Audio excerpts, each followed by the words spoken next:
طالبانو بیا ولې 19 کسان په درو وهلي دي؟ ملګرو که تاسو هم غواړئ په پوره جزئیاتو پوه شئ ویډیو تر اخره وګورئ او زموږ پښتو پلس چینل هم در سره سبسکرایب کړئ. سلام، وخت مو پخیر. طالبانو 3 نورو ولایتونو کې 19 کسان په درو وهلي.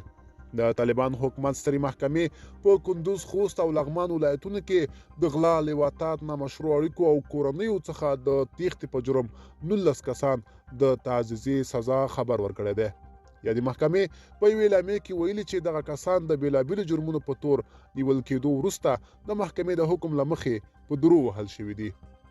د طالبان د سترې محکمې د معلوماتو په اساس له یادو کسانو څخه 9 تنه په خوست، 9 تنه په کندوز او 1 تن په لغمان ولایت کې په عام محضر کې له 15 څخه تر 19 درو وهل شوي دي.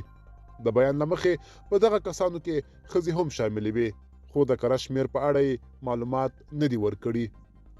ملګرو که تاسو هم د دې ویډیو په اړه څه نظر لرئ موږ سره کمنټ کې شریک کړئ. د لا ښکلې ویډیوګانو لپاره موږ سره پاتې شئ. تر بیا ښه وخت.